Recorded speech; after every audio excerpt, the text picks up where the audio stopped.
Welcome back. If you weren't aware, the government is in partial shutdown mode as Democrats refuse to fund the Department of Homeland Security unless their radical reforms to ICE were met. Democrat Senator Chris Coons laid out his party's rationale for letting funding lapse. Check it out. There are efforts underway to negotiate in good faith between Democrats and Republicans in the Senate. ICE agents, Border Patrol agents, shot and killed 2 American citizens in broad daylight in Minneapolis. They ought to wear body cameras. You ought to be able to know that they are law enforcement and what agency they're from and have a name or a badge number. Yeah, Democrats are also demanding a ban on ICE agents wearing masks, but Border Czar Tom Homan quickly shot that idea down. I don't like the masks either, but because threats against ICE officers are up over 1,500%, actual assaults, and threats are up over 8,000%. These men and women have to protect themselves. As far as identifying themselves, they all have placards. Some of the asks are just, I think they're unreasonable. I don't know of another law enforcement agency in the country that has an 8,000% increase in threats. Yeah, so we've set the stage for you. There's a fight in the Senate now over DHS funding, SAVE Act, and more. We're going to talk about it with the one and only South Carolina Senator Tim Scott. Senator Scott, thank you for joining us tonight. I want to ask you about this DHS fight first. Okay, so the Senate gets this bill, can't pass it through cloture. Can't get 60 votes to get it on the floor to get 51 votes, or 50 in the vice president.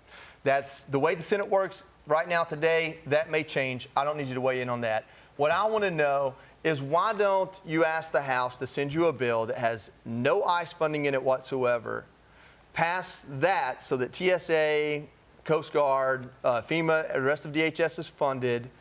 You've got $25 billion sitting there annually for ICE for the next few years. Now, I know in a way you're giving up $9 to $10 billion, but you're also spending $15 billion more than you normally would, and as a fiscal conservative, it seems like that would be a decent spot to be in.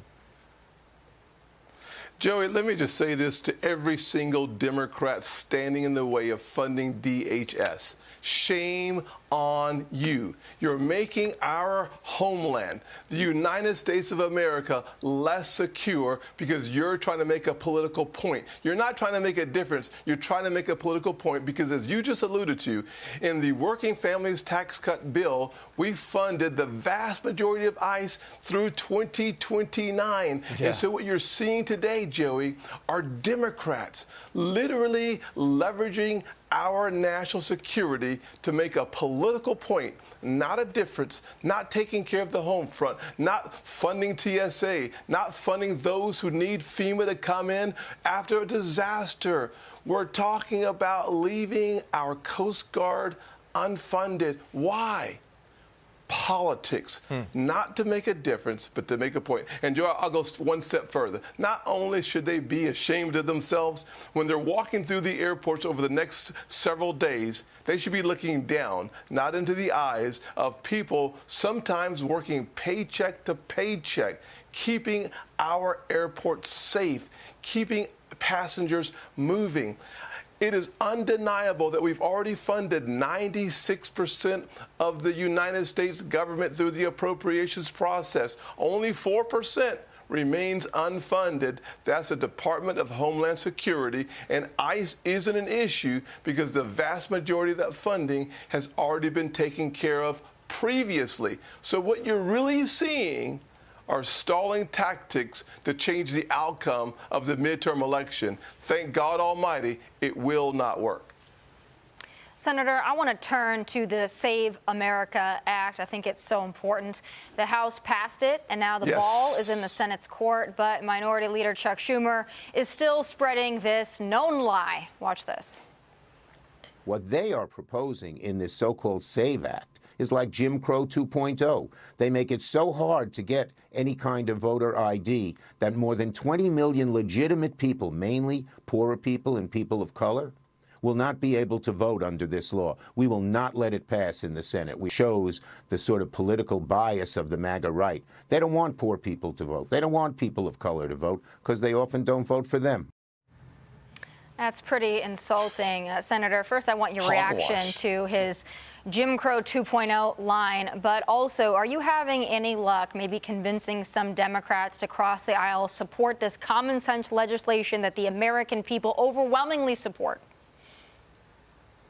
Yeah, you know, we're tired of seeing the Democrats use that proverbial race card over and over again, not for the betterment of black people, not to bring America together, simply to divide our nation for one goal, to win elections. Let's be very clear here. They said the same thing about the Georgia voter law a couple of years ago. And what happened after the law was passed? We had the strongest turnout within African American communities. We had one of the highest turnouts across the state of Georgia, and we had really, I think it was less than 1% complaints from any demographic. So what we know that 83% of all Americans, I'm talking about black folks, white folks, Asians, Native Americans, Hispanics, all agree on. 83% say yes and amen to the SAVE Act. Why? Because American elections should be for Americans. We don't want illegal immigrants voting in our elections.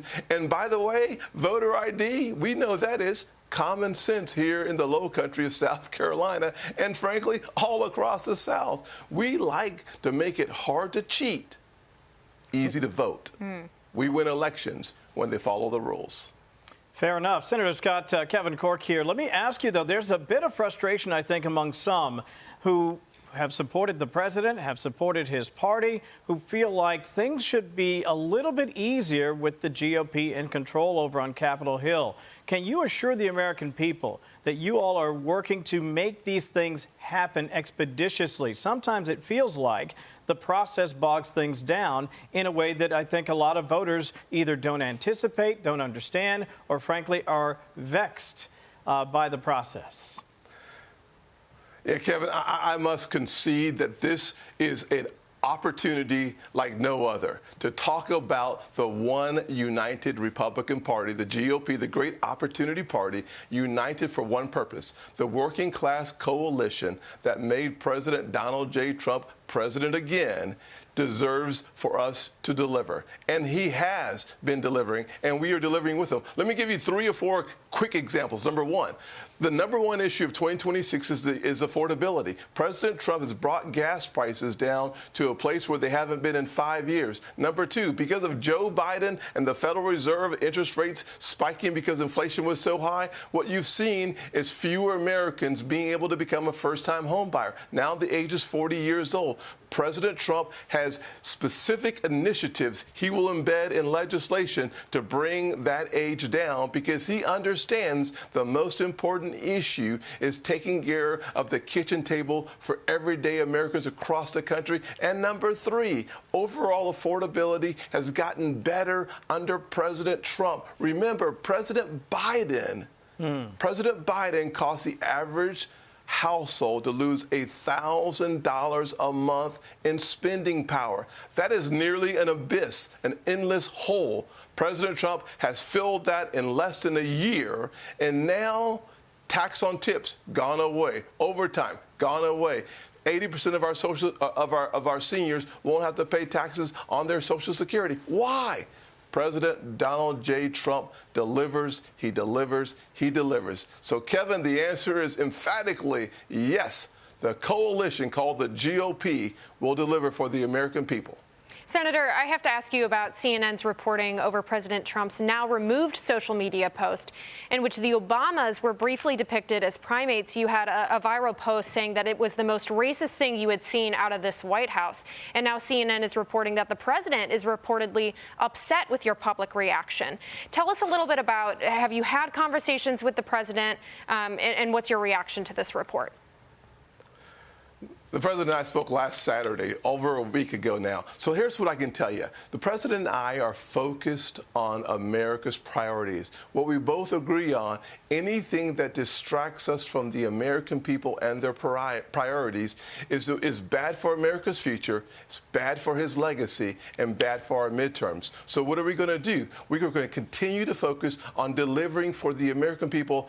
I refuse and he refused to allow any issue to distract distract us. So the faster we move back to those priorities that I articulated a few minutes ago, the better off this nation will be. We are fighting for America's future. And remember, the road to socialism is paved right through a divided Republican Party. United, we will stand. Senator, before I let you go, I have to ask you about this, just because it is a topic that a lot of Americans want to understand. The current filibuster rule is it takes 60 votes to end the debate, to bring in cloture. Then that same bill would go in front of the entire body, and it would probably pass with 51 votes, depending on where some of your Republican colleagues land and John Fetterman. The reason why I ask you that is the big, beautiful bill is quite possibly one of the most consequential pieces of legislation in the last 10, 20 years. I would imagine more consequential than this funding bill over DHS, and maybe as consequential as the SAVE Act. If it was okay for that bill to subvert that rule and pass with 51 votes, why is it not okay for these two bills to do the same? Very good question. As you know, Joey, you're a brilliant fella, and thank you for your service to our country. And frankly, Fox News is blessed to have you. I'll simply say this, that without any question, having things that are budgetary in nature allows us to use the reconciliation tool. A filibuster would require us to have all Republicans voting for it, save 3. We already know of 4 who will say no to that change. And so while we continue to talk about the filibuster, which is an important part of our history, the last century plus years, not our entire history, we continue to distract ourselves from the main point, which is we have to do what we can do with what we have to work with. And right now, Joey, that is not even a possibility. So we continue to work on ways to move forward. And that's one of the reasons why I was really excited to hear the president say that there may be a way to thread the needle on the SAVE Act without congressional action. So I look forward to seeing ways for us to move forward. And frankly, we should go back to the drawing board on another reconciliation package at the right time. It may be after the midterms, but we have more priorities to take care of. And sooner or later, we have to figure out as a party how to get the job done in spite of a 60-vote threshold. And what we've seen for the last 13 months or so is a president in action, getting things done. And frankly, with a majority in the House and the Senate, we have got the most consequential piece of legislation in decades accomplished because we worked as a single unit. When Republicans work together, we get the job done. Senator Tim Scott, thank you for joining us. Thanks for that in-depth and honestly not an easy to answer question. I appreciate you bringing some answers for all the questions we have for you here tonight. Americans certainly appreciate it. Y'all take care. Yes, See you sir. soon. Click here to subscribe to the Fox News YouTube page to catch our hottest interviews and most compelling analysis. You won't get it anywhere else.